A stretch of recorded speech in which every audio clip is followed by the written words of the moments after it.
Y ahora, pues, entre tanto van entrando algunos compañeros, hacemos silencio y los que quieran pueden acompañarnos diciendo esta ofrenda de servicio.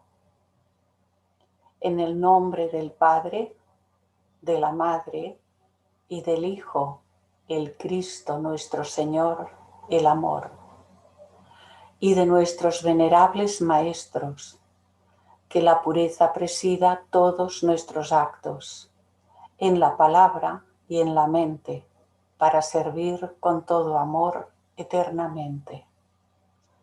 Paz y amor a todos los seres.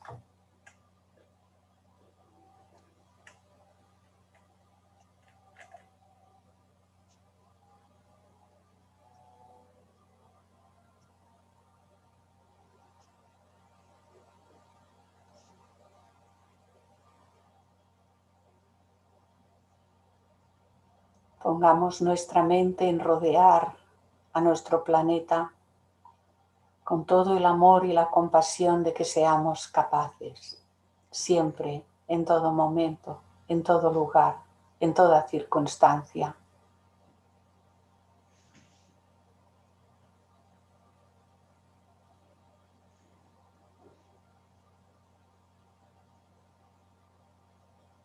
Eso que puse ahí en los centros donde se cruzan esas líneas de la red, vienen a simbolizar los centros de fraternidad que vamos generando, los pequeños grupos o no tan pequeños grupos de seres humanos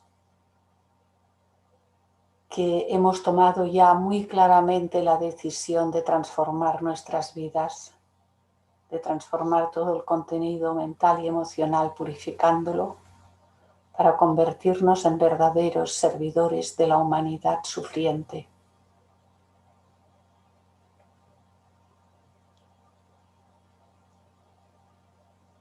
Bien.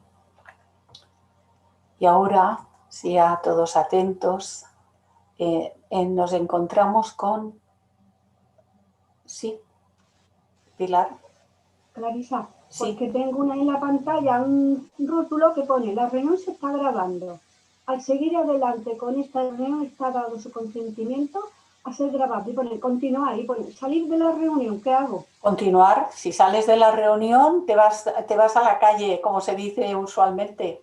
Vale. Es que no sabía, digo, vaya a caerme tal la pata, y le pregunto un momento. Gracias. Continuar, sí. Vale. Es como si, pero esto lo ha puesto el propio sistema, es como si estuviese diciendo, si no quieres ser grabado, sal, porque tu imagen está saliendo y se está grabando. Yo he puesto anclada la mía, exactamente no sé ahora cómo grabará, está anclada la mía. Yo ya me doy permiso para salir. Pero de todas maneras sabéis que no las colgamos en ningún sitio, al menos por ahora, ¿no? Bien, el primer diagrama que vemos en la pantalla es este que estoy señalando con el cursor, que aparece en el primer tomo de la doctrina secreta.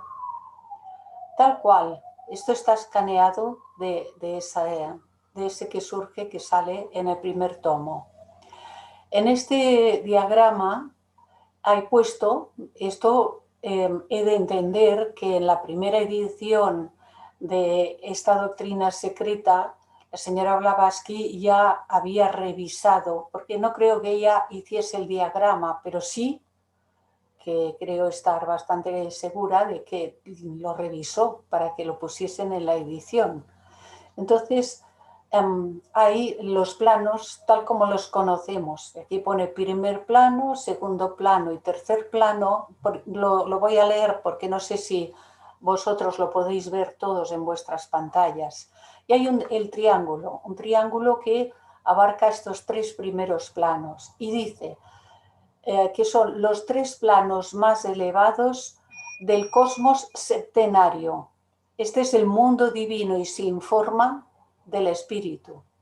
Son los tres planos más elevados y es el mundo divino que no tiene forma por lo menos ninguna forma tal como nosotros entendemos lo que son las formas.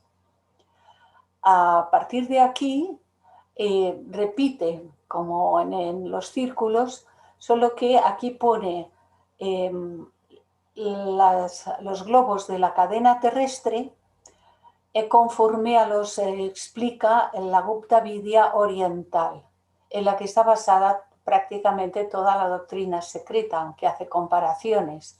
Y porque las hace, la señora Blavatsky pone tal como lo entiende la Cábala caldea. Es lo mismo, pero la Cábala pone los globos superiores igual, los globos inferiores, la Tierra también igual, y en cambio aquí hay una pequeña variación. Tal como ella los explica, los globos en los que se desarrolla toda la evolución de nuestra cadena planetaria, en este plano de aquí, ahora lo veremos porque lo mismo está, pero más explicado porque le he puesto. Aquí encontramos que sería el plano búdico, que denominamos comúnmente búdico o crístico.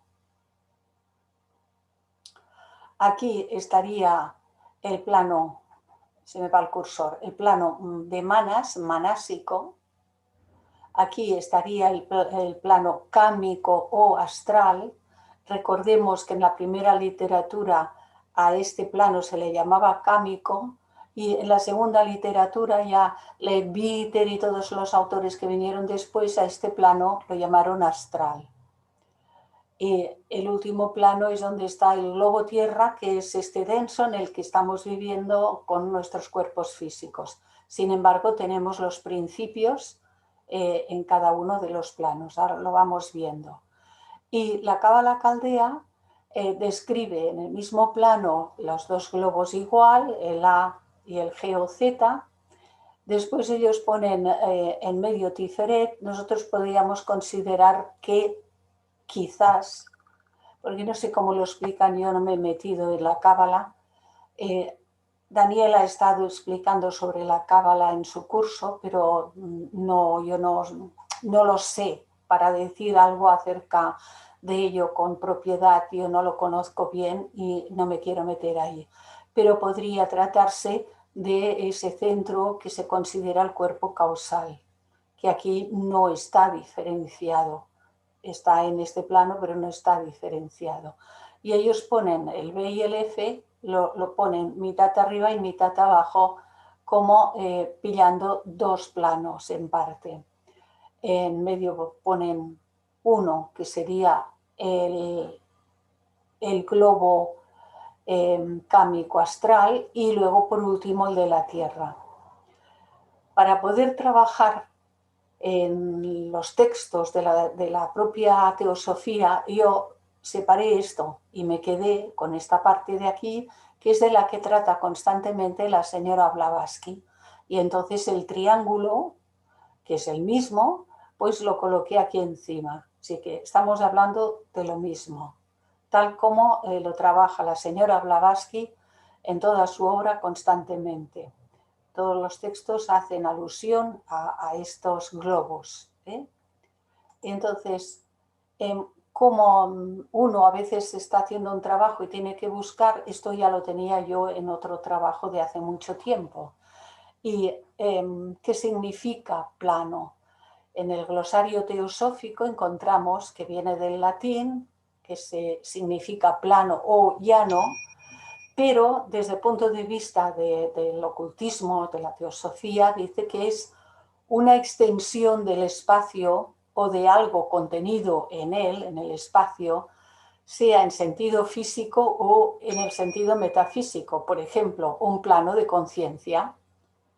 Nosotros podemos desarrollar conciencia en el plano físico denso, o podemos desarrollar conciencia en el plano cámico astral por medio de las emociones o sentimientos, o podemos desarrollar conciencia en el plano manásico de la mente por medio de los pensamientos, y más tarde desarrollamos o desarrollaremos conciencia búdica en el plano búdico arquetípico. Así que En ocultismo, dicho término designa el campo o extensión de algún estado de conciencia, donde desarrollamos la conciencia, o del poder perceptivo de una serie particular de sentidos. Sí. El plano físico nos permite desarrollar una serie particular de sentidos relacionados con lo que se manifiesta en el plano físico. Para poder conocer el plano cámico habremos de desarrollar una serie de sentidos que nos permita, pienso que vais siguiendo el cursor, ¿no? Que nos permita conocer el propio plano cámico astral. Ahora sabemos que sentimos, pero en realidad del plano astral conocemos muy poco. Todavía está en fase de desarrollo en nosotros. Y así sucesivamente en cuanto a las facultades mentales que están en desarrollo y mucho menos desarrolladas que las astrales, y de aquellas facultades espirituales que se corresponden al plano búdico, lo cierto es que tenemos muy poquito desarrollado en la actual etapa de evolución. Lo que no significa que hay algunas personas, entre medio del largo invierno, surgen algunas flores de vez en cuando, se dice, ¿verdad? Pues también las hay. Pero para conocerlas lo tendremos que merecer primero. O sea, que primero hemos de hacer los méritos para poder conocer alguna de estas flores de la humanidad. Así que también significa el estado de materia correspondiente a alguno de estos planos indicados que ya hemos estado señalando. Hay en el cosmos 7 planos, 3 de los cuales, los superiores, solo se revelan a los iniciados. Estos, Adi, Anupadaka y Atma, que conforman estos 3 planos en los que está figurando el triángulo. Ya nos ha dicho, los 3 planos más elevados del cosmos septenario, el mundo divino y sin forma del espíritu. Y estos 3 solo se revelan a los iniciados. Hay que ponerlos porque debemos saber que existen.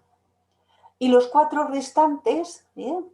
El 4, el 5, el 6 y el 7 son el arquetipo en el plano búdico, el intelectual en el plano manásico, el sustancial o formativo en el plano cámico y el físico material en el plano material. Aquí, en este mundo en el que estamos más acostumbrados a tener puesta la conciencia. Pero aquí, en su momento, puse una nota aclaratoria por el trabajo que estaba haciendo. Como esto lo tengo fotografiado, es una imagen fija, pues ha aparecido porque lo he traspasado tal cual lo tenía. Entonces, ahí por las razones expuestas en el glosario teosófico, aquello que es más elevado aún que estos 3 que se citan, que en la Cábala caldea se denomina Ein Sof, en Gupta Vidya, en teosofía, es aquello con mayúscula, el todo, lo desconocido, el sin nombre, para Brahman, es decir, lo que está más allá de lo manifestado, etc. Esto está fuera del gráfico, que esto no quiere decir que está en otro lugar apartado, al contrario, es el principio uno, que está en todo y no se halla en el espacio infinito ni un solo punto, no se halla ni un solo punto en ese universo infinito donde se pueda decir aquí no está, porque está en todo. Por eso, si lo ponemos en un gráfico, lo limitamos. Si en un gráfico decimos aquí está para Brahman, lo limitamos aquí o lo limitamos allá, donde fuere. Entonces, no se puede limitar y hay que clarificar muy bien que es aquello que permanece cuando no hay universo manifestado, que permanece durante los eones del gran Mahamambantara de un universo manifestado y que sigue permaneciendo cuando este universo y los que ha habido anteriormente se desintegran y pasa todo a ese espacio universal de materia indiferenciada. Bien, entonces ponemos el que es original de la doctrina secreta junto a las aclaraciones que yo he puesto y veremos que se corresponden. Si contamos los planos de arriba a abajo o de abajo a arriba, porque en la teosofía, en la literatura teosófica, aparecen nombrados en los dos sentidos. A veces aparecen nombrados de abajo arriba, y entonces el uno está abajo y el séptimo está arriba, pero en otros textos aparecen nombrados de arriba abajo. Y entonces ponen el uno arriba y el otro abajo. Pero el cuarto siempre coincide y el cuarto es el búdico.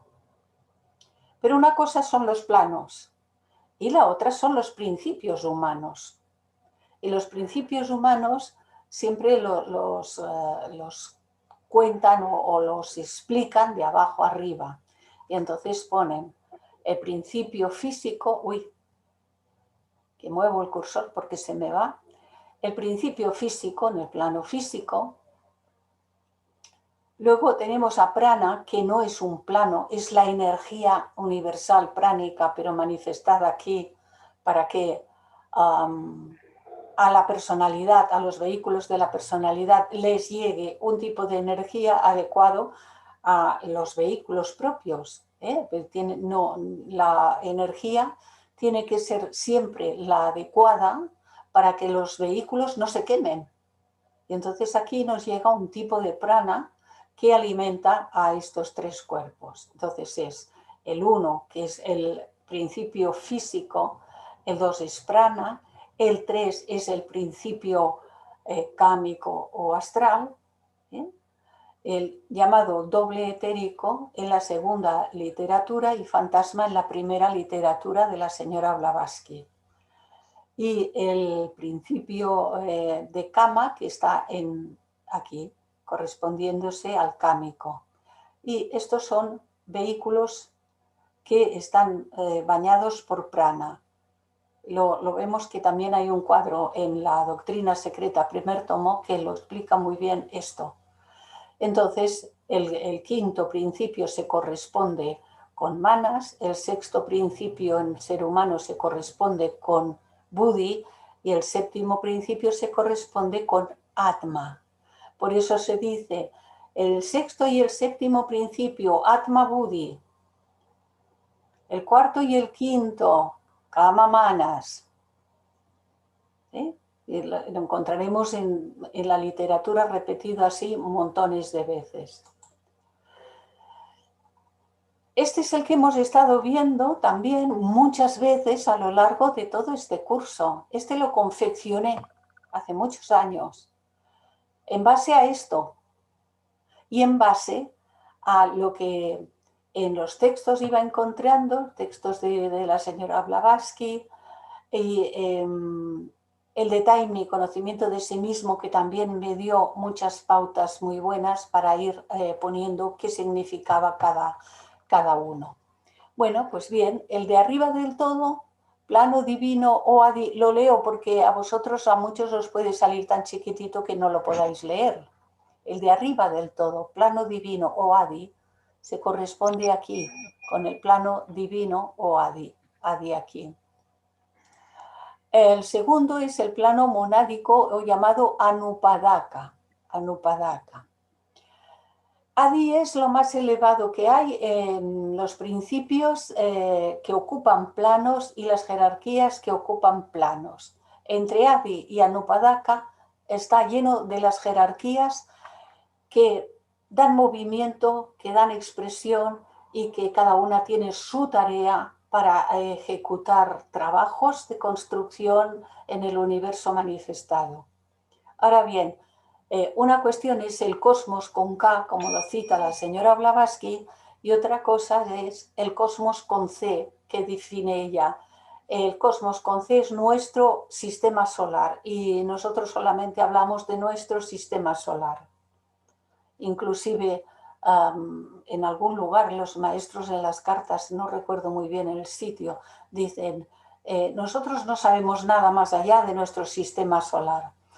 Yo digo, sí que saben, pero como no lo pueden decir, pues ¿qué van a decir, no?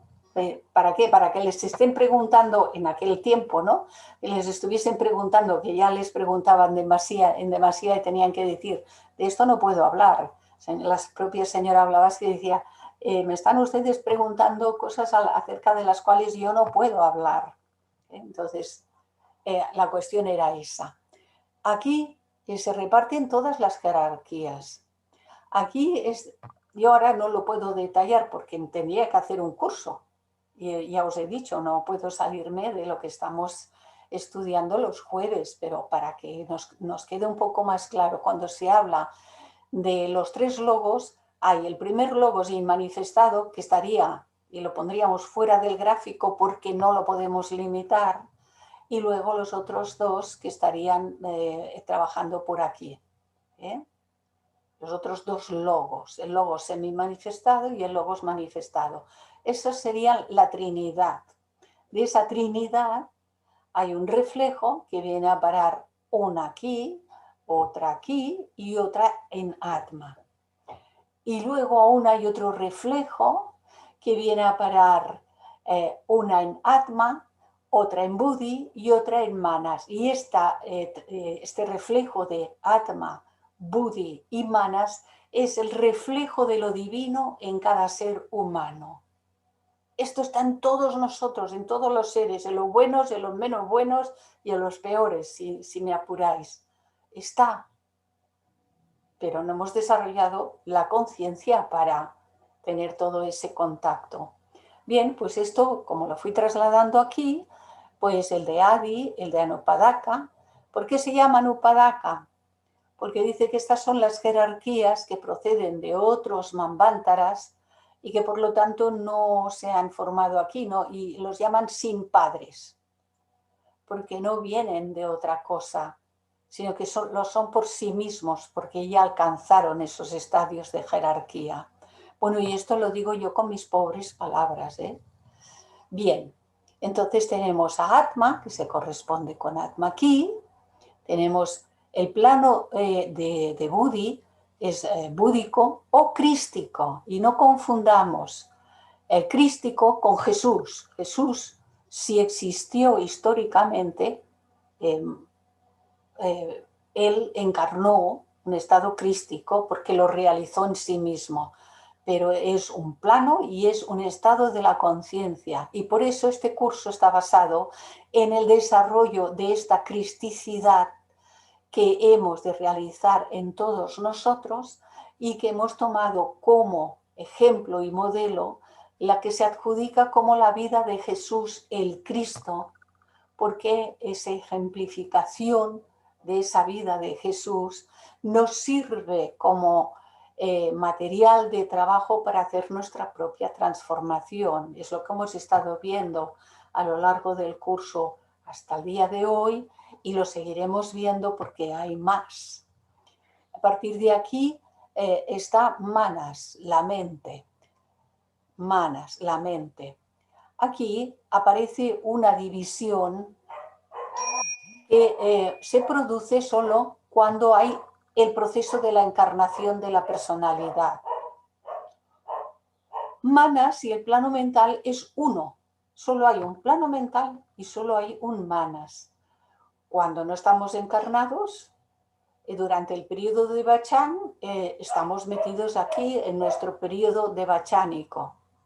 Pero cuando estamos encarnados, una parte de Manas tiene que estar mirando hacia aquí afuera, hacia la manifestación. Y entonces se produce lo que viene a nombrarse, para que nos entendamos, como la mente abstracta o superior y la mente concreta o inferior.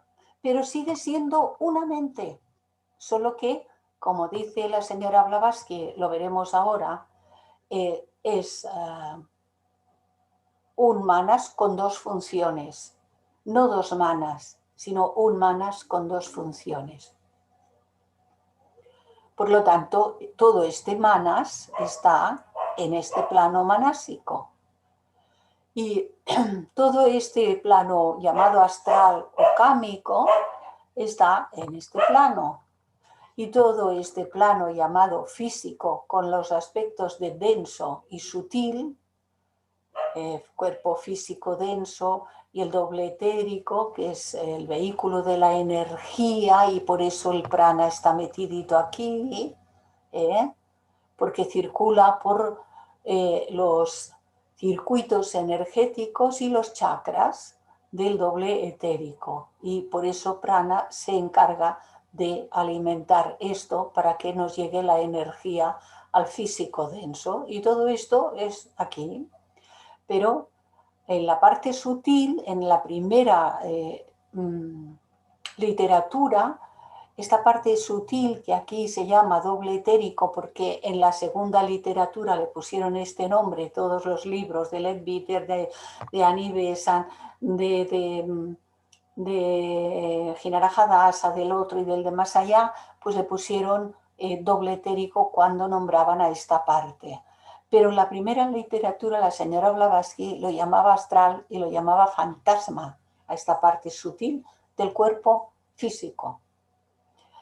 Y entonces está esta parte y está el físico denso, pero forma parte del mismo cuerpo y forma parte de toda esta estructura, es lo mismo. Claro, poner esto lado a lado para poder explicar estas cuestiones. Y para poder seguirlas explicando, este que acabamos de ver es este que está aquí con este que está aquí puesto encima.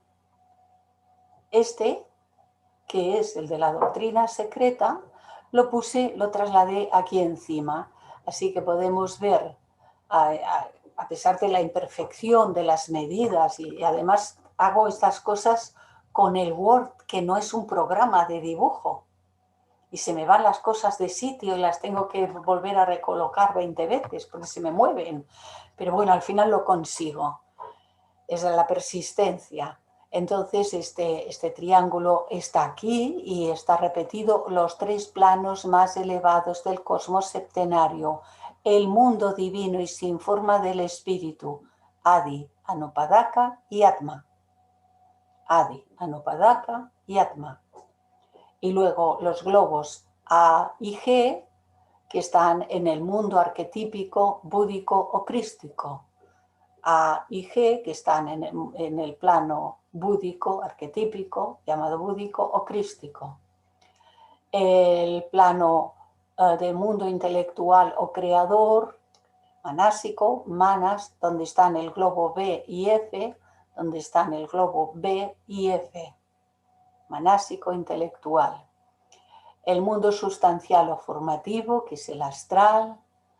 Ya sabéis que se dice que el cuerpo astral es el que sirve de modelo para luego estructurar la parte física. Esto también en la literatura se encuentra. Bien, en el plano astral están el globo C y E, en el cámico astral están el globo C y E. Y en el plano físico encontramos la tierra densa, el globo D, la tierra densa, con todas sus cositas. Pero claro, yo aquí puse más cosas, ¿verdad? Hay un montón de escritura que la metí por aquí como pude en su día. ¿De dónde saqué esto? De la doctrina secreta. Así que aquí Atma es el espíritu, la unidad con lo absoluto, porque Atma es uno. ¿Recordáis que cuando hemos hablado de Atma hemos dicho, no es tu Atma y mi Atma y el alma del otro, es Atma para todos, es el único Atma. Entonces es esa radiación de lo superior que es Atma. Buddhi, el alma espiritual, que es vehículo de este espíritu puro universal. porque Buddhi es el vehículo de Atma. Atma, si no tiene vehículo, no hace nada, no se manifiesta, no puede hacer nada. Necesita a Buddhi. Pero en el primer tomo de la doctrina secreta, la propia señora Blavatsky dice, ni Atma solo por sí mismo, ni Buddhi solo por sí mismo, ni ambos juntos, Atma y Buddhi, pueden hacer nada si no se revisten de un tercer factor. Y este tercer factor es manas. Pero manas durante la encarnación es dual y lo llamamos manas superior y lo llamamos manas inferior solo cuando gravita hacia el mundo astral. Solo cuando parte de nuestra mente está tan implicada en las emociones, en los sentimientos, en las pasiones, en los apegos y en todo esto, cuando mira más a la materialidad, esta parte de manas se puede decir que se convierte en un manas inferior.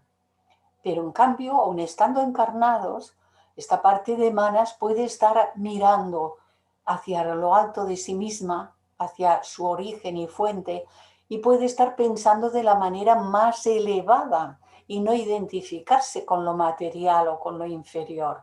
Por lo tanto, se considera que es inferior solo cuando gravita hacia el Kama Rupa, hacia lo astral, hacia lo denso. Entonces, aquí en las dos divisiones del cuerpo físico, el cuerpo astral, según la clave de la teosofía, o Linga Sharira, o cuerpo fantasma, es esa primera literatura. Y el vehículo de todos los demás principios durante la vida, porque el cuerpo físico es el vehículo de todos los demás. Cuando perdemos este cuerpo, los demás se han de espabilar en sus propios planos. Ya no hay manera de manifestarse en el plano físico. Y a este es llamado también con forma o Tsula Sarira. Y luego está el que hemos dicho, prana. Pero prana no es un plano, prana es la energía pránica. Y entonces dice, prana es vida o principio vital, que es necesario, lo dice la doctrina secreta tal cual, es necesario para A, C y D, estos tres. Prana es necesario para estos tres y para las funciones del manas inferior, del manas concreto, del que mira para aquí abajo, que abraza todas las limitadas al cerebro físico. Cuando mira para aquí abajo se identifica, entonces también requiere de esa energía pránica. Es decir, mientras estamos encarnados, esa parte de manas identificada con todo lo de abajo, por necesidad del proceso, necesita de prana. Y este mismo que hemos visto y que entonces está con las letras, tal como este cuadro que está en la doctrina secreta, solo que el cuaternario inferior lo tiene puesto arriba y la tríada superior la tiene puesta abajo. Y lo tuve que confeccionar porque en toda la literatura lo inferior o denso se pone abajo y lo superior y más sutil y más espiritual se pone arriba, por natural, es natural que sea así. Entonces aquí estaba puesto al revés. Está exactamente igual que está en la doctrina secreta, pero en el orden lo sutil arriba y lo denso abajo.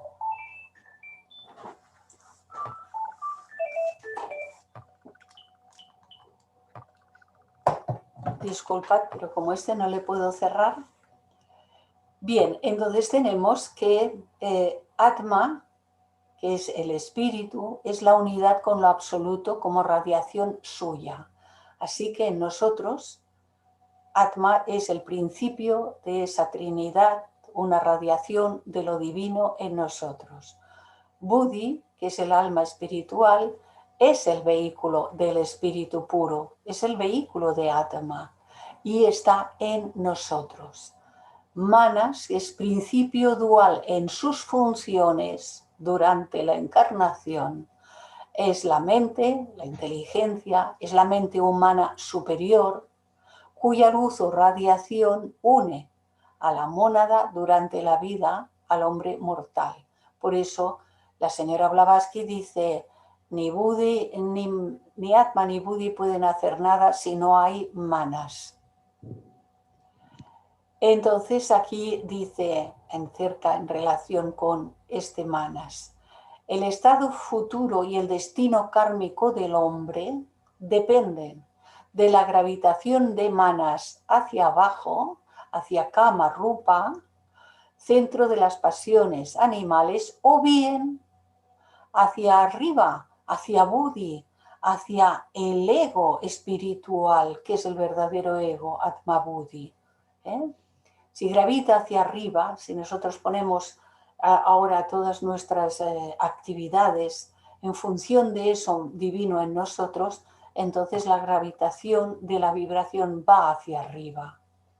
En el último caso, la conciencia más elevada de las aspiraciones espirituales individuales de la mente, manas, asimilándose a Buddhi, uniéndose a Buddhi, uniéndose en conciencia a Buddhi, son absorbidas por este Buddhi y entonces forman el ego con mayúscula que pasa al estado de felicidad de Vachánica cuando se produce la desencarnación.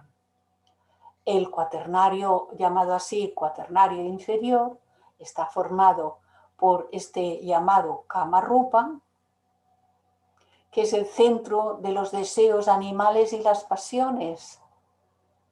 Todo el cuerpo astral y el plano astral no pueden dar más de sí, aunque se diga el astral alto y el astral bajo y todo esto, hay allí bastante jaleo y bastante confusión.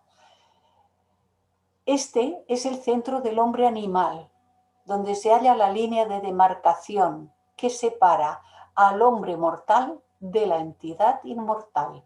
Porque Manas es recuperado, después de la desencarnación, Manas es recuperado, a menos que una parte de Manas se haya bestializado tanto que quede adherido al cuerpo astral del individuo y esa parte no la puede recuperar el ego. Es de esperar que la mayoría de nosotros ya no tienen esas adherencias, ya no las tiene, pero las hemos tenido, porque llevamos mucha carrera en el ciclo humano y hemos hecho de todo y mucho. Así que luego encontramos el Linga Sharira, cuerpo astral, que es el doble, el llamado cuerpo fantasma, en la primera literatura. Y tenemos a prana, como decíamos, a ese prana, que no es un plano, es una energía, es vida o principio vital. Y este prana es necesario para A, que es el físico denso, para C, que es la parte sutil, energética, con todo el sistema de los chakras, etcétera, etcétera, y es necesario para D y las funciones del manas inferior, que abraza todas las limitadas al cerebro físico, tal como escribimos aquí, mientras estamos encarnados, porque es necesario. Este prana es necesario, tal como hemos dicho. Y por último, el más denso, llamado forma o Tsula Sarira, que es el cuerpo físico denso. Y este es el vehículo de todos los demás principios humanos durante la vida física. Al desencarnar, esto se desprende primero luego se desprende Manas recupera lo que vibre de acuerdo para poder residir aquí. Si algo de Manas vibra muy denso, se queda aquí y entonces queda lo superior, Atma, Buddhi y Manas. Y el ser pasa el periodo entre dos encarnaciones en este plano de Manas, viviendo su Devachan. Bueno, y no sé si algo de todo esto habrá podido ayudar a clarificar un poquito más cuando Muchas hablamos gracias. de este gráfico, ¿no? Porque es que aparece. Bueno, yo lo suelo repetir cuando veo que el texto necesita de él, ¿no? Y porque así también nos va penetrando interiormente, se va haciendo un asiento y entonces llega un momento que se hable de lo que se hable, de inmediato uno, el estudiante, sabe si le están hablando de aquí abajo, si le están hablando de aquí, si le están hablando de lo más elevado, inmediatamente se sitúa. Está leyendo un texto e inmediatamente se sitúa. Y entonces ya no necesita del gráfico, pero ahora de momento lo necesitamos. ¿Alguien necesita comentar algo acerca de esto?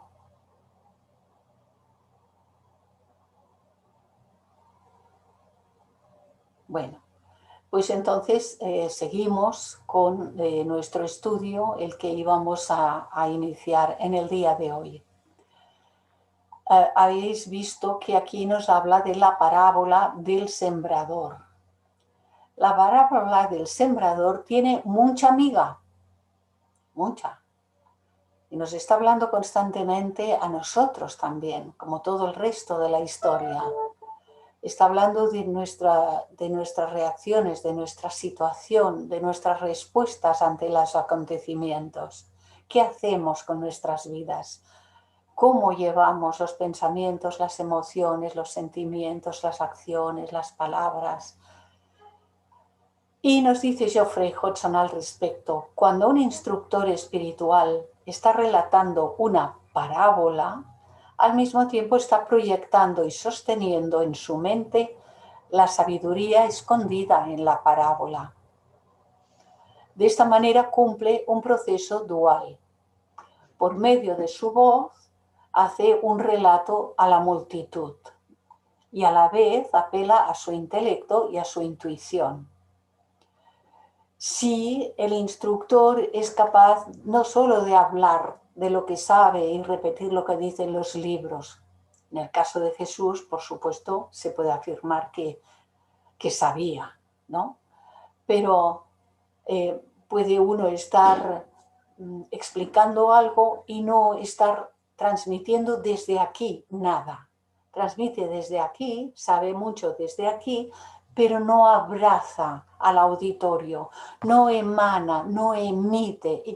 Y los más sensitivos del auditorio esto lo notan. Otros pues no lo pueden notar tanto porque no tienen mucha sensitividad en ese nivel y dicen, hoy qué bien que habla esta persona, hoy cuánto sabe, hoy qué bien que tal y tal, y muy bien, bueno, y se quedan con eso. Pero el que es más sensitivo, eso lo nota, si no hay de aquí lo nota, y entonces dice, sabe mucho pero transmite poco o nada. Esto es algo que hemos de aprender a percibir nosotros y por supuesto nuestro desarrollo pasa por poder transmitir al mismo tiempo con la palabra y lo que dice desde el intelecto y la intuición. Hemos de llegar a desarrollar esto. Ahora pues hacemos lo que mejor podemos y si lo hacemos con todo el amor y con toda la buena intención, pues mucho es.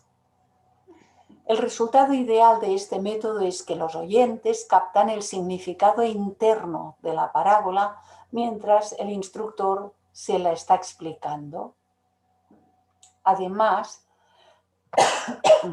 según los evangelios, Jesús explicaba a sus discípulos la doctrina subyacente en sus parábolas, probablemente con más profundidad de la que allí aparece. Hay pues mucho que aprender de las parábolas como las que registra San Mateo. Y comienza con esta. Aquel día salió Jesús de casa y se sentó a orillas del mar, la mar de Galilea, y se reunió tanta gente junto a él que hubo de subir a sentarse en una barca toda la gente que daba en la ribera. Y les habló muchas cosas en parábolas. Y decía, una vez salió un sembrador a sembrar. Y al sembrar, unas semillas cayeron a lo largo del camino. Vinieron las aves y se las comieron. Otras cayeron en un pedregal, donde no tenían mucha tierra, y brotaron enseguida por no tener hondura la tierra. Pero en cuanto salió el sol se agostaron, y por no tener raíz se secaron.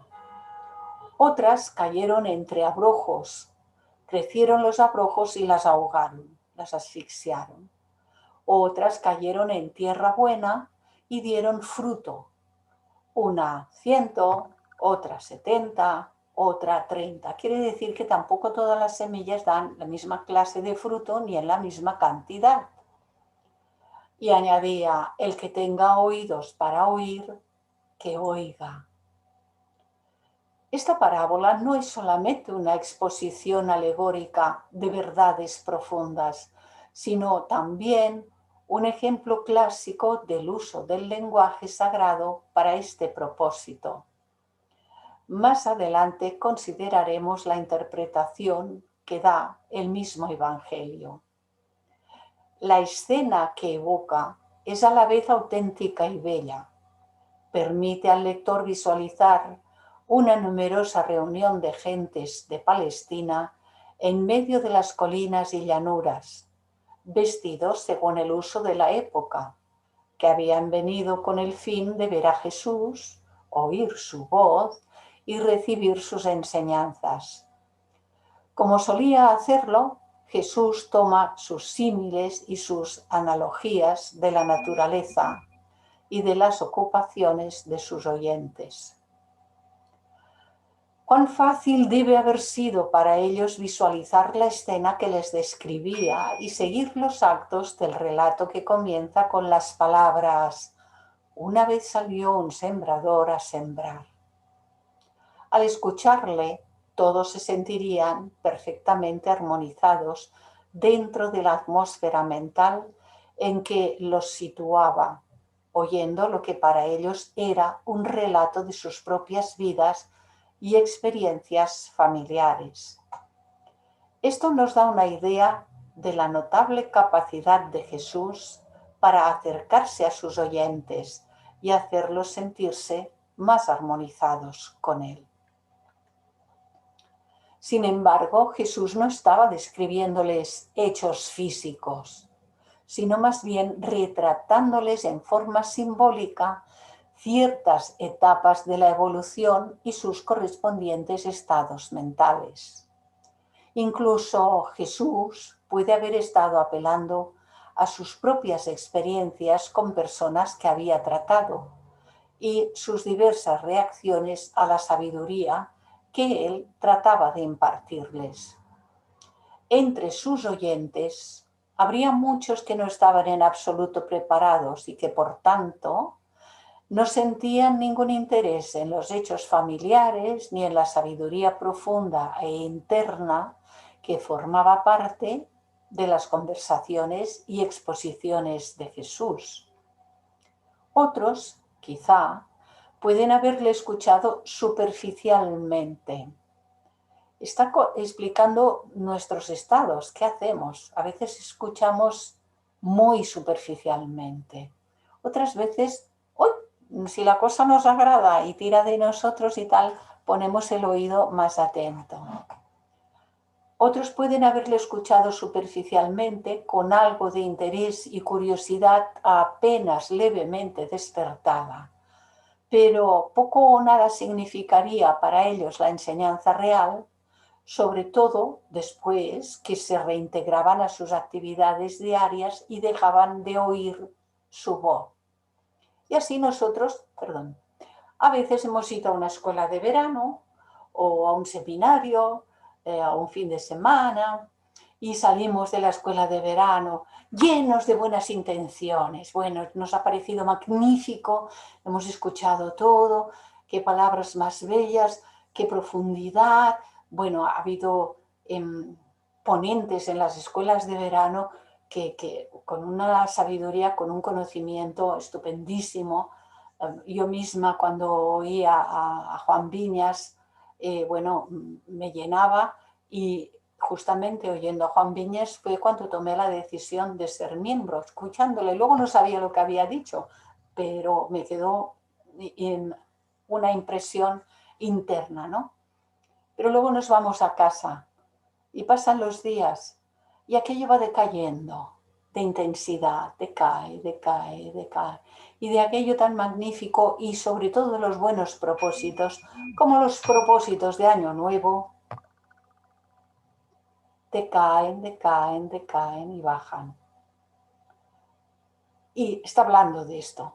Las palabras les sonarían extrañas y las ideas les parecerían demasiado abstractas en comparación con las duras realidades de sus vidas diarias y sus intereses en gran parte materiales. Y claro, nos está diciendo, a ver, cuando separamos los intereses diarios como es la familia, lo laboral y lo social, y lo ponemos a un lado y lo espiritual a otro lado, realmente estamos poniendo una barrera infranqueable. Pero cuando alguien ve con claridad que lo cotidiano de cada día es allí, en todo momento, en familia, laboral, cuando vamos por la calle, cuando hacemos cola en una tienda, etcétera, etcétera, que la espiritualidad es ahí donde hay que vivirla, en todo momento y circunstancia. Y entonces no se borra, no decae. Y a estas gentes se refiere San Marcos cuando dice: a los que están fuera todo se les presenta en parábolas. Unos cuantos deben haber obtenido una plena comprensión y percepción del sentido interno de las parábolas y enseñanzas. Entre estos escogería Jesús a sus discípulos al descubrir entre ellos que estaban listos, tanto por visión espiritual directa de su talla interna como por su modo de responder a su mensaje. Y luego más adelante ya se descubre que no estaban tanto, que faltaba todavía. Y sigue diciendo Mateo, y acercándose los discípulos le dijeron: ¿por qué les hablas en parábolas? Respondióles: es que a vosotros se os ha dado el conocer los misterios del reino de los cielos, pero a ellos no. Esta respuesta a una pregunta tan natural da lugar a inquirir sobre la diferencia entre un discípulo y un ciudadano corriente. Un discípulo y los aspirantes, nosotros somos aspirantes al discipulado. Si nos asumimos como aspirantes al discipulado, no nos equivocaremos. Somos aspirantes y ya debemos de mirar las cosas como si fuésemos discípulos. Un discípulo se está espiritualmente despierto, como lo manifiesta tanto en su conciencia como en sus actos, y se ha comprometido de modo irrevocable y solemne a la lealtad, a la veracidad. No se puede mentir ni para dar una excusa, y a la discreción, a hablar poco solo cuando sea necesario y de la manera más edificante, más respetuosa. Hemos de hacer un uso extremadamente elevado de la palabra, del lenguaje.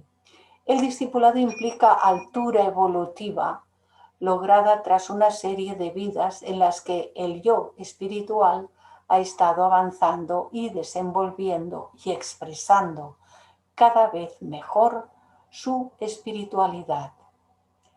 Las obligaciones, los deberes y las posiciones mundanas, las actividades placenteras en que solo se ocupan los sentidos y las tendencias a actuar egoístamente, todas estas debilidades van esfumándose durante la serie de vidas, no son 3 ni 4, que son más, que ha de culminar en el encuentro con el instructor y ser aceptado por él. Nosotros somos aspirantes a encontrar al instructor. Hay que merecerlo.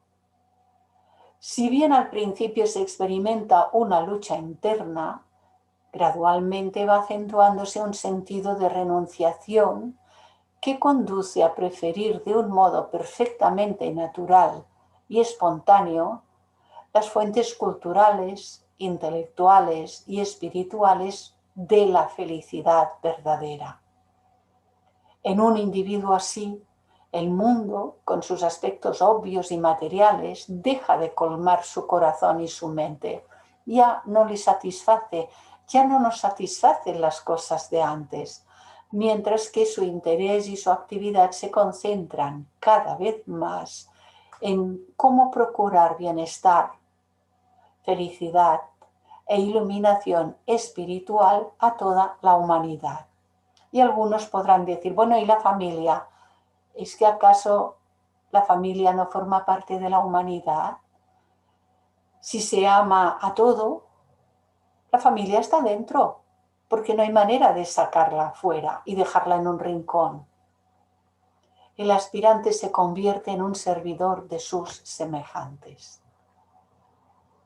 Esto último está simbolizado por el hecho de que algunos de los discípulos de Jesús eran pescadores y otro era médico antes de ser llamados.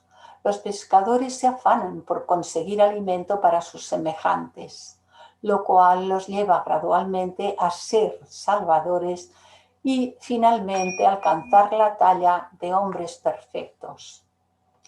El médico ideal cura no solo los cuerpos, sino las almas, enseñando y guiando hacia el discipulado a los que andan buscando la sagrada luz de la verdad para vivir la vida de perfección. Estos desenvolvimientos internos, estos cambios de carácter y de interés y el comportamiento benéfico en que se traducen, siempre benéfico, constituyen signos de los que están aproximándose a la etapa evolutiva del discipulado y todavía más de los que ya la han alcanzado y están en ella. El maestro percibe con su penetrante visión cuando una persona está sintiendo estas aspiraciones y cuando está dispuesta a prometer esforzarse por avanzar en el camino de santidad hasta su final y mantener santas las cosas que son santas, protegiéndolas de los profanadores, es decir, no hablar donde no hay que hablar. Hay que ser prudentes y a vivir una vida de pureza, desinterés, indañabilidad y servicio sabiamente dirigido en pro de sus semejantes. A personas de esta clase las seleccionan instructores santos para enseñarlas y adiestrarlas, conforme a una costumbre muy antigua y universal. A medida que progresan y demuestran ser razonablemente fieles, les van revelando enseñanzas internas.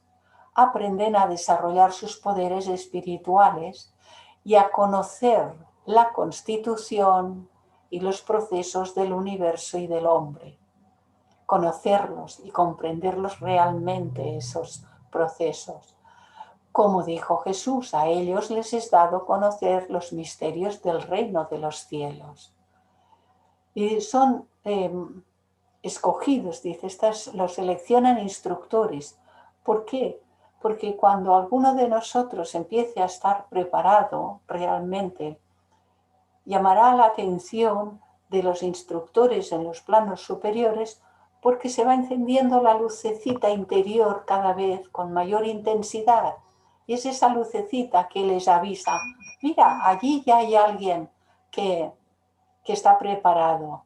Si no hay peligro de que alguien que esté preparado pase desapercibido. Por lo tanto, de eso no nos hemos de ocupar. Nos hemos de ocupar de hacer, hacer, hacer, hacer. Servir, servir, servir.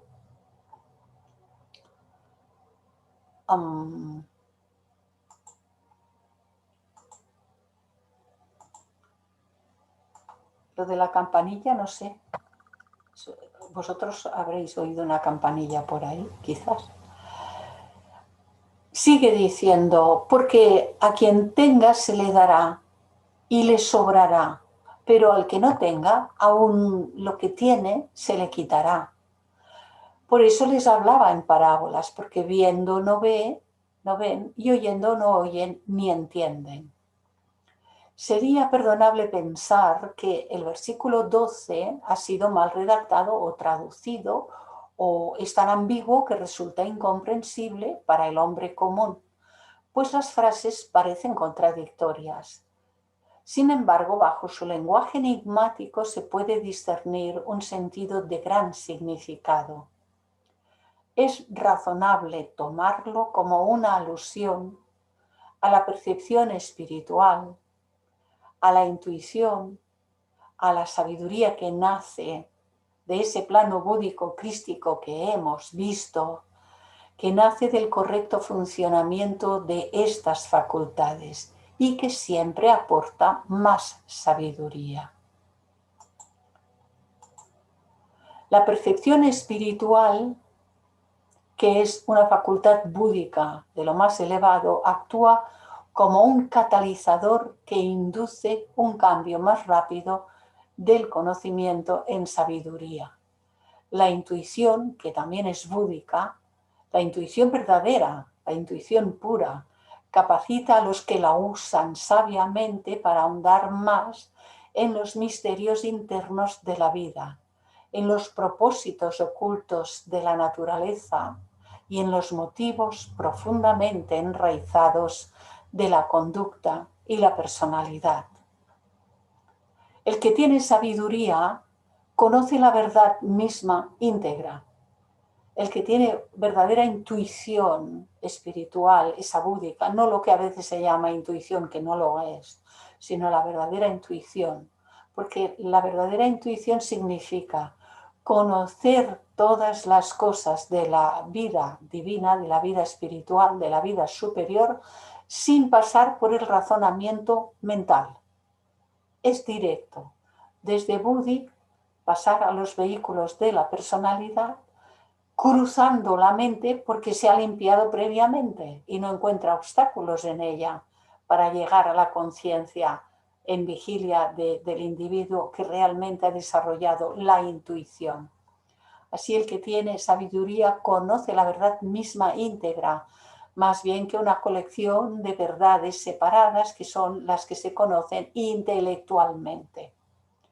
El que tiene sabiduría comprende el proceso de la emanación gradual de un universo con sus sistemas solares y todos sus componentes. Esta creciente comprensión le infunde una serenidad, bajo la cual aumentan continuamente sus conocimientos. Por tanto, es cierto decir que cuanta más sabiduría se tiene, más sabiduría se recibe, porque va en aumento. Aquello que se trabaja aumenta, como los músculos. Por otro lado, la mente dedicada casi exclusivamente a adquirir conocimiento de hechos, lo externo, el estudio, pero el estudio sin sacar una profundización, una buena memoria, repetir lo que dicen los libros, etcétera, etcétera, que no son sino una manifestación temporal de los principios básicos de la personalidad. Esta no es capaz de captar sino muy poco de la sabiduría eterna y de las verdaderas riquezas del alma. Y peor aún, se concentra tanto en la observación de la naturaleza objetiva y de los hechos discutibles e incluso demostrables, que ahoga el germen de sabiduría que pueda estar empezando a desarrollarse. Percibe algo, le llega algo, intuye algo, que es como un principio, ¿eh? Sí.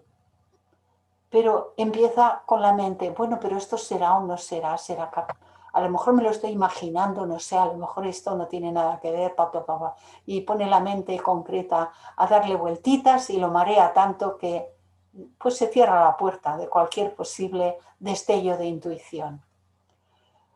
Por tanto, es cierto decir que al que no tiene, aún lo que tiene se le quitará. Es necesario utilizar analogías y metáforas para llamar la atención de las gentes que viven absortas en los hechos externos. Las analogías y las parábolas pueden cumplir una función dual cuando se refieren a las leyes y procesos que rigen la evolución y los hechos de la vida diaria. Pueden referirse a verdades potentes y también iniciar en los oyentes procesos mentales que les ayuden a comprender las leyes naturales que se les revelan. Un símbolo puede convertirse en una fuerza dinámica cuando se medita en él con el ánimo de descifrar su sentido oculto. Una pintura de Roerich, Los símbolos de Cristo. Tiene muy buenas pinturas este autor. Uno de los métodos más antiguos para despertar la sabiduría inherente del yo interno es administrarle un choque de confusión u ofuscación mental. Esto sume a la mente en una especie de vacío o parálisis momentánea, de la cual puede brotar súbitamente una iluminación. El primer teósofo que conocí, Jaime, decía, a veces nuestro cerebro está tan cansado que de tanto cansancio se para por unos segundos y entonces deja pasar algo a través de él. Si la mente se para de tan cansada que está. Mente-cerebro, siempre los dos en relación. Uno de los factores esenciales para semejante autoiluminación es lo que podría llamarse una quietud activa, con la cual se logra una paz que impregna un valioso fruto de la contemplación. Y es el estado que se alcanza cuando surge la luz de la sabiduría. Es más que un momento deslumbrador y súbito, es como una iluminación quieta y continua que proviene como de una llama eterna. Esta última parte la voy a volver a leer de la importante que es. Uno de los factores esenciales para semejante autoiluminación es lo que podría llamarse una quietud activa. La mente tiene que estar callada, pero no tiene que estar callada por aturdimiento. Tiene que estar callada, pero tiene que estar abierta, receptiva. Abierta a lo superior, como aquel que sabe que va a llegar. Esta quietud activa con la cual se logra paz, una paz que impregna, un valioso fruto de la contemplación. Y de hecho, si se experimentan segundos, lo que fuere de esto, realmente uno se dará cuenta de que hay esa paz, que hay ese estado. Y es el estado que se alcanza cuando surge, emana, emerge, llega hasta bañar la entera personalidad, la luz de la sabiduría. Es más que un momento deslumbrador y súbito. Es como una iluminación quieta y continua. No es un arrebato, no es un subidón, no es algo que... No, es todo lo que proviene de arriba es calmo, es sereno, es verdaderamente iluminador, es quieta y continua. Proviene como de una llama eterna. Los discípulos son personas en quienes se ha encendido la llama de sabiduría perpetua. Esta llama no puede ser encendida jamás por una mano externa a uno mismo. Ni siquiera los maestros con M mayúscula pueden encendernos a nosotros esta llama. Es el fulgor natural y profundamente interior de la luz única y eterna del universo que resplandece dentro del alma del iluminado. Esta iluminación es lo que distingue a los discípulos del resto de los mortales. y los capacita para percibir directamente la verdad inherente en Atma Buddhi y para recibir de sus maestros conocimientos que puedan comprender, sin probabilidades de emplearlos mal. Ya no hay posibilidad alguna de que aquellos conocimientos que un día nos lleguen podamos emplearlos mal. Es cierto que entre ellos puede surgir un Judas y que algunos pueden abandonar la vida del discipulado, quizá para el resto de una encarnación, a veces para más. Estos son riesgos que todo maestro corre kármicamente y procura prevenir en lo posible. Sigue diciendo Mateo, en ello se cumple la profecía de Isaías, escucharéis bien, pero no entenderéis, miraréis bien, pero no veréis, porque se ha embotado el corazón de este pueblo, han hecho duros sus oídos y sus ojos se han cerrado. No sea que vean con sus ojos y que con sus oídos oigan, y con su corazón entiendan y se conviertan, y yo, el Cristo, el estado crístico en el interior de cada uno, los cure. Dichosos pues vuestros ojos porque ven, y vuestros oídos porque oyen, porque llegaremos a mirar hacia lo interior y hacia todas las cosas con esa mirada superior, con esa mirada distinta que ve a la divinidad manifestándose en todo y porque escucharemos de una manera distinta. Es evidente que en estos versículos se quiere registrar, aunque sea simbólicamente, parte de la enseñanza de los misterios que Jesús impartió a sus discípulos en completa intimidad. Esta era la enseñanza para los pocos. Recuérdese que debió haber un evangelio original del cual se derivaron las versiones hoy existentes. Jesús cubrió la revelación con místico sigilo, especialmente en estos versículos en que los ojos y los oídos que se citan no son los del cuerpo, sino los del alma.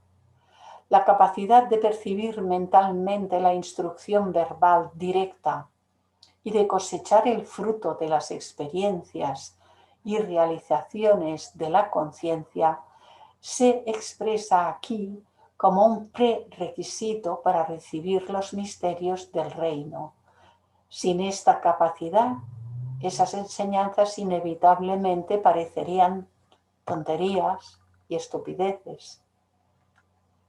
A veces se propaga deliberadamente falsedades para proteger a otros de incomprensiones dañinas que conducen a comportamientos malos.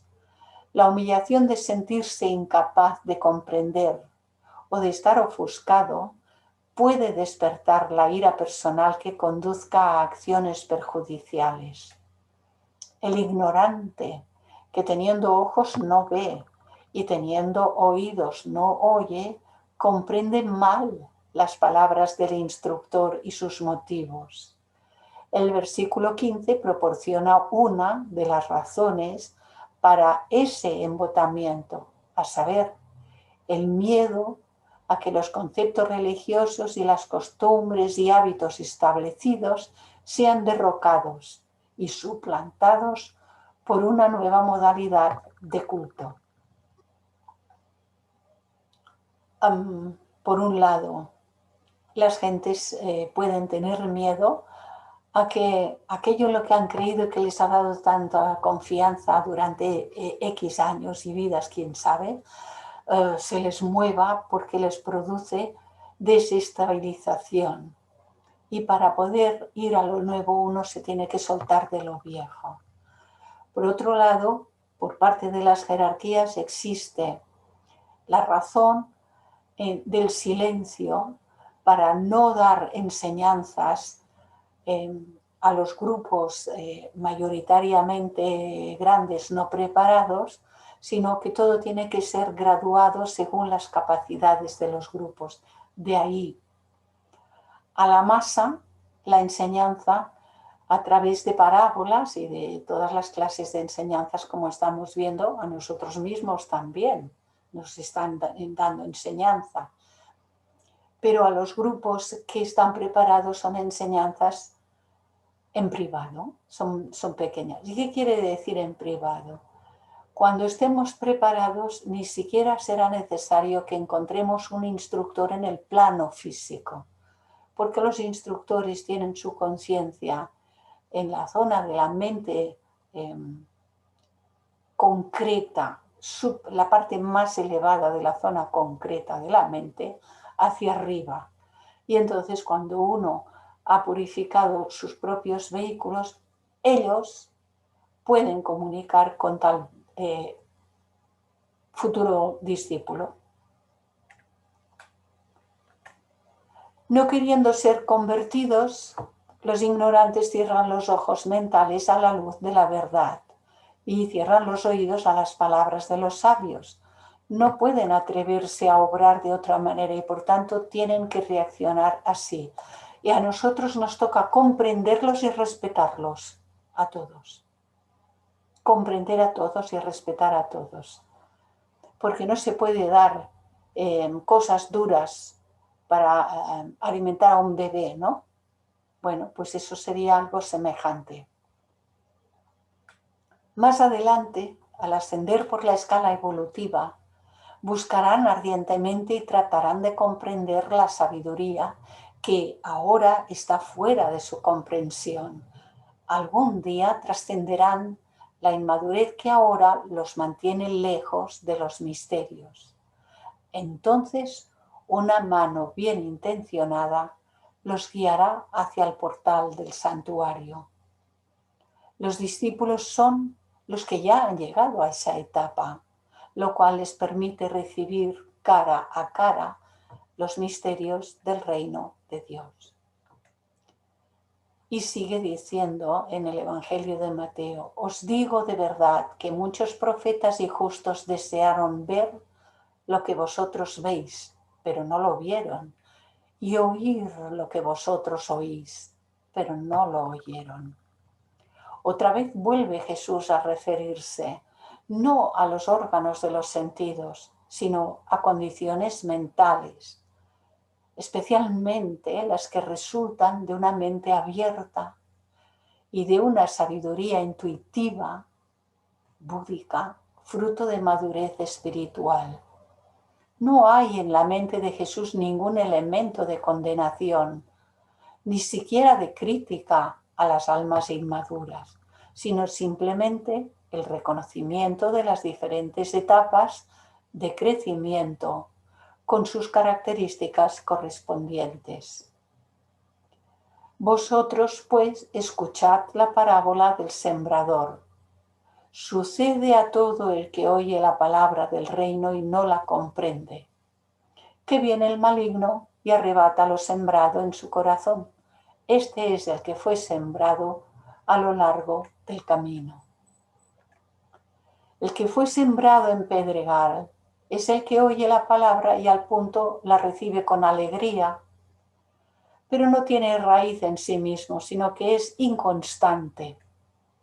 Y cuando se presenta una tribulación o persecución por causa de la palabra, sucumbe enseguida. Y cuando no es así, pues vamos a una escuela, a un seminario, a un curso, y al tiempito se nos olvida. El que fue sembrado entre los abrojos es el que oye la palabra, pero las preocupaciones del mundo y la seducción de las riquezas ahogan la palabra y queda sin fruto, porque no sabe vivir estas ocupaciones, no como preocupaciones, sino ocupaciones del mundo y todas las cuestiones del mundo material, vivirlas en función de la vida superior. No ha aprendido todavía, y ahí estamos los aprendices. Pero el que fue sembrado en tierra buena es el que oye la palabra y la entiende, comprende, aprehende. Este sí que da fruto y produce. 1, 100, otro 60, otro 30. cada uno según el grado en el que está. Por medio de símbolos y alegorías se describen aquí 4 etapas sucesivas en la evolución y desarrollo general del hombre. La alegoría de la actividad de un labrador debe haber sido familiar para la mayoría de los allí presentes desde su niñez. En consecuencia, Jesús llega magistralmente a sus oyentes con las ideas que quiere presentarles. En esos días se sembraba a mano. Una imagen clara de un hombre sembrando surgiría fácilmente en las mentes de los presentes, con lo cual se establecía una comunicación armoniosa entre el orador y su auditorio. La verdad la representa el maestro como la semilla o la palabra.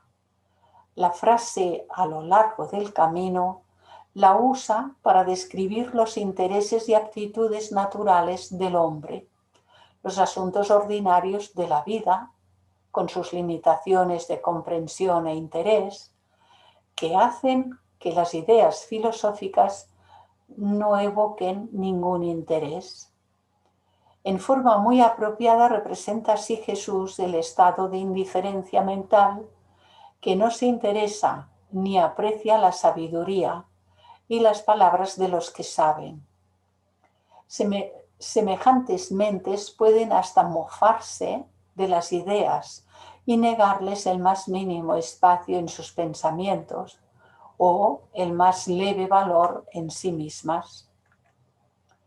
Este interés casi excluyente por las cosas y exigencias materiales lo personifica Jesús como el maligno. Es una personificación, es un símbolo más, o sea, la mente materialista ordinaria llena de cosas. Este cuadrito, este dibujito, este es la pera limonera. Apunta así una profunda verdad, a saber, el desdén y la resistencia a la iluminación espiritual provienen siempre de esa parte materialista de la mente repleta de cosas. Jesús describe las numerosas personas incapaces de respaldar públicamente ideas o ideales impopulares o nuevos. Esas personas no han llegado todavía a aquel estado en que están listos y capacitados para sustentar la sabiduría espiritual ante la faz del mundo. Se sienten débiles ante los hábitos conformistas afianzados. Reniegan de la sabiduría como herética y la reemplazan por una adhesión falsa e hipócrita a la ortodoxia, porque les da confianza lo conocido. A pesar de todo esto, esas personas llegan a comprender una pequeña parte de la verdad espiritual y empiezan, poco a poco, a responder mentalmente a ideas abstractas o intuitivas. Cuando más adelante la sabiduría oculta vuelva a presentarse ante sus mentes, echará raíces más hondas y se establecerá tan firmemente que no volverán a renegar de ella, significando que la tierra estará preparada. Ciertamente nunca es definitivo ningún estado mental, indeseable o deseable. La mente humana está pasando por un proceso evolutivo que la llevará a una condición en que la verdad que reciba será sustentada y respaldada finalmente por la experiencia directa de su legitimidad, por la vivencia directa. Ya no será entonces lo que hemos leído, lo que nos han dicho y tal, sino la vivencia directa de aquella verdad. Así pues, los estados descritos en la parábola pueden considerarse como estados sucesivos de todos los seres humanos. Los discípulos de Jesús habían logrado un alto grado de receptividad y percepción mental. Los abrojos indican las muchas influencias perturbadoras que dominan tan fuertemente al intelecto que lo incapacitan para prestar atención a los frutos delicados y en aumento de la percepción espiritual. Jesús se refiere a la posesión de riquezas como a una de estas perturbaciones. En verdad, las posesiones mundanas pueden absorber de tal modo a la mente que la convierten en no receptiva y hasta ciega a la sabiduría que se percibe instintivamente. No se está despreciando la riqueza en sí misma. Ciertamente puede ser útil, aunque solo sea para aliviar a los menos favorecidos. Se puede hacer mucho bien si uno no se apega a esa riqueza y la sabe invertir para dar trabajo, para dar bienestar a otros, etcétera, etcétera. También puede proporcionar cierta libertad de anhelos y en cuya libertad se puede desarrollar más receptividad y percepción con reflexión, y así con más comprensión de las leyes espirituales. La riqueza es dañina solamente cuando se interpone entre la mente y el espíritu, y así produce una preocupación extremada por lo mundano, con exclusión de lo espiritual, o sea, de las experiencias espirituales y revelaciones de la verdad. Jesús alude a los que todavía no han trascendido esta etapa en su evolución como la semilla que es sembrada entre abrojos. El estado ideal que algún día alcanzarán todos los hombres en su evolución está descrito aquí como la semilla sembrada en buena tierra y la comprensión de la palabra al escucharla. Pero incluso en esta etapa existen grados de receptividad, diferencias de capacidad para captar ideas abstractas. Unos producen frutos de 100 debido a esas diferencias, otros de 60 y otros de 30, simbólicamente hablando según la talla evolutiva. En esta maravillosa parábola se describe la evolución mental del hombre, aunque no lo dice así claramente el libro, basado en la memoria y la tradición oral. Más aún se revela la evolución total del hombre, puesto que todo el comportamiento humano puede escudriñarse hasta su intelecto.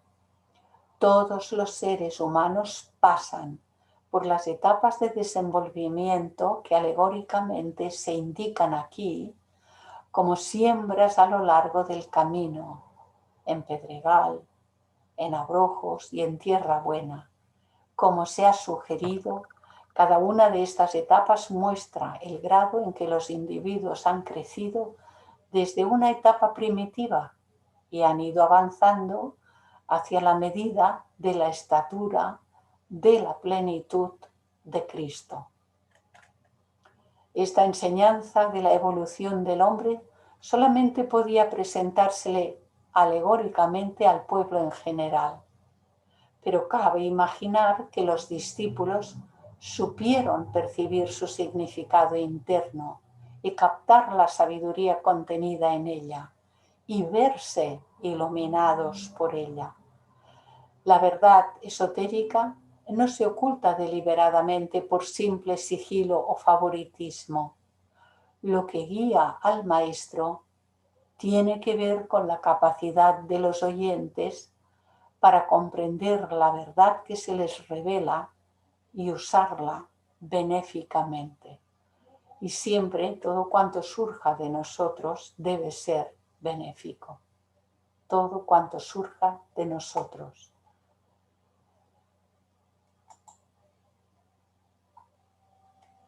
Bueno, nos ha llevado un poco más de tiempo por las diapositivas que hemos pasado al principio. Podéis levantar la mano si queréis preguntar y queréis comentar cosas, queréis añadir algo.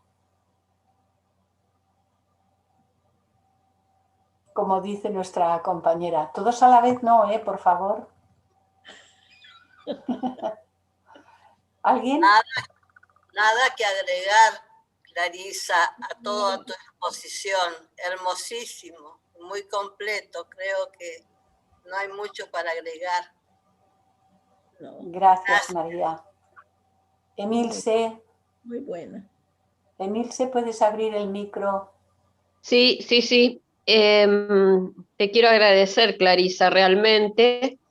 Y hasta me pareció tan importante como para volverlo a escuchar otra vez, como que esta clase fue como condensada. Me parece que según mi mente necesitaría como volverla a escuchar para no sé si aprender y comprender bien muchos conceptos. Bueno, a lo largo del curso se han ido exponiendo, lo que queda de curso se seguirá exponiendo, y todos estamos aprendiendo. Tenemos un ritmo, vamos a nuestras propias velocidades, las que podemos, ¿verdad? Cada uno somos aprendices todos. Es que la clase de hoy ha tenido mucha enjundia, pero mucha. Bueno, y ahora bien que remuevan, porque el que si tenga no... oídos, que oiga. Bien. Eso no lo olvidéis nunca. Muy bien, Mari Carmen. José ha levantado la mano. Sí, es difícil, pero quizás pudiéramos entresacar dentro de toda esta gran información que lo más importante es asimilar esto para llevarlo en el día a día, las 24 horas o las 16 horas que estemos despiertos. Claro. Eso es lo más importante. Claro. Es que toda la enseñanza teosófica tiene esa función. Toda la enseñanza teosófica representada en esos tres objetivos de la sociedad teosófica tiene la función de que nos llegue a nosotros como en forma de herramientas, porque realmente si lo observamos bien, tanto José que ha hecho el comentario como todos nosotros, si lo observamos bien, hay vertidas en toda la literatura teosófica constantemente herramientas para el uso diario, para el uso en la vida familiar, en la vida laboral, en la vida social, para el uso cuando estamos tratando de ir hacia adentro, de reflexionar o meditar, depende de cada quien en el estadio en que esté, que pueda hacer. Y desde luego ha de ser vertido en una forma de constante práctica teosófica. Sí, Emilce, ¿has vuelto a subir la mano? Sí, Clarisa, sí, de acuerdo. porque realmente justamente estas herramientas es la apertura de la... No sé si es la apertura la palabra justa, yo no tengo un vocabulario muy rico, pero me da la sensación que es como la apertura de la conciencia, o sea, estar, como decía en el Dharana, estar atentos a las cosas que estamos haciendo. Sí. Entonces hoy yo escuché muchas cosas que dije, wow, esto lo tengo que tener en cuenta, pero ya estoy media viejita y hay cosas que se me escapan. Por eso dije de volverla a leer, nada más. Gracias, Muy Clarisa. Bien. Gracias, Emilce. Sí. Clarisa. Hola. Hola, pues mira, a mí me envolvió de tal manera que también me pareció una clase como meterme así en un cuento, meterme en una... Me hizo una envoltura este día el tema, fuiste envolviendo y empezaste desde esta parte, se recoge gran parte de todo lo que nos has estado diciendo, como que aquí cobraron sentido muchas de las otras sesiones en las que yo he estado y como que se me mostró así cosas hermosas. Felicidades, yo te agradezco Gracias a vosotros y me alegro si ha podido transmitir de esa manera. Fue muy bello. Gracias. Que Gracias. se pueda aprovechar cuando llega al alma, Sí. da más fruto. Ay, sí, no, sí. Gracias. Gracias, gracias a ti. A vosotros. Gracias. Irma, has levantado la mano. Abre el micrófono, Irma. Buenos días, Clarisa. Yo tengo una duda de lo que escuché. Bueno, escuché por ahí que está el Evangelio de Judas y cuando tú comentaste que, bueno, puede salir un Judas cuando se van preparando las personas que escogió Jesús, mi pregunta es, ¿era Judas Iscariote o se refería a Pedro? Ya No, es que hay un dos cuadro de la Última Cena de Leonardo da Vinci parece ser como si fuera la misma persona. Hay Entonces, dos Judas, como está Irma. ahorita la iglesia católica, Hay dos Judas. Hay Judas Iscariote y Judas Tadeo. Ah. Entonces sí hay un evangelio de Judas, bueno, pero no es de Judas el traidor, entre comillas, que eso es otro símbolo.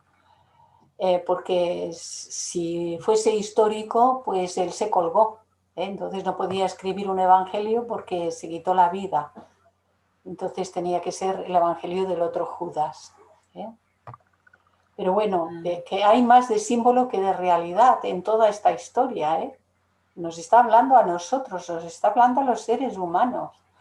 Y fijémonos en algo, ahora, Salomón, ahora te doy paso.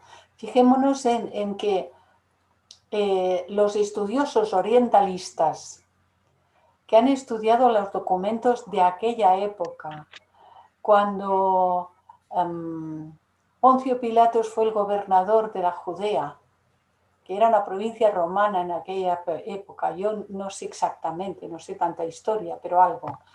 Pero esto sí, porque en su momento lo leí hace ya muchos años, lo leí. Estos estudiosos de toda esa documentación no encontraron en la documentación de la época en que fue el gobernador Poncio Pilatos ninguna referencia al juicio y a la ejecución del tal Jesús. Y esta gente tenían, estos gobernadores, tenían escribientes y lo registraban todo de la pe a la pa. Entonces los estudiosos de toda esa documentación tienen muchas dudas, por lo menos de que hubiese un tal Jesús en aquella época. Como también no hay coincidencias con el tema del rey Herodes, etcétera, etcétera. Hay muchas divergencias, ¿no? Pero a nosotros todo esto no nos tiene ni que preocupar, porque lo que nos interesa es la enseñanza en sí, porque esta nos está hablando a todos y cada uno de nosotros. Claro. Salomón, ¿qué tal, Salomón? Hola Clarisa. Muchas gracias por tu conferencia como siempre, y también muchas felicidades. Oye, Clarisa, mira, me llamó mucho la atención en cuanto al sembrador, cuando la semilla cae en piedras o en abrojos. En realidad eso a mí me pasa mucho, yo me imagino que a muchos más, en cuanto a que pues aparentemente pues escuchamos una conferencia, un curso, leemos un libro espiritual, etcétera, y resulta que por el momento sentimos que vamos a hacer un cambio fuerte, y resulta que al final, bueno, pasa un poco tiempo y ya se nos desvanece ese propósito, ese gusto de poder hacer ese cambio, porque regresamos a la vida normal y pues ya en el mundo pues todo cambia, porque nos enfrentamos a muchas cosas, muchos problemas, contradicciones, etcétera, y pues sí, en realidad A mí me pasa mucho eso, yo no sé si a otros les pase, pero a mí me pasa mucho porque no mantengo mucho ese propósito, esa meta. Gracias, Clarisa, y felicidades nuevamente. Gracias a vosotros y bueno, pues a seguir en ello, a seguir persistiendo. El compromiso, tarde o temprano, cada quien lo ha de realizar en su interior y es el compromiso con la propia alma. Para que se genere una persistencia, una continuidad de conciencia y que eso no se pierda de vista. Y ha de llegar un momento que uno formalice un compromiso interior con su propia alma. Bueno, cada quien lo ha de hacer cuando comprenda, cuando se vea capaz, cuando... Esto no puede ser forzado. Esto debe de ser cuando se va profundizando y se van haciendo pequeños cambios, los pequeños cambios de carácter. Es si uno se enfada, si uno juzga, si uno tal, y empieza a hacer cambios en ese sentido y en otras cosas que descubre de sí mismo y hace transformaciones, las pequeñas transformaciones facilitan otras transformaciones y facilitan transformaciones más grandes. Entonces uno debe de estar atento e ir haciendo todo lo mejor que pueda. Gracias, Clarisa, muy amable. Gracias a vosotros. Bueno, ¿hay alguien más que quiera comentar algo? Si no hay nadie más, entonces daremos... Darte las gracias. A vosotros. Sinceramente. Muchas gracias, Clarisa. Permitidme que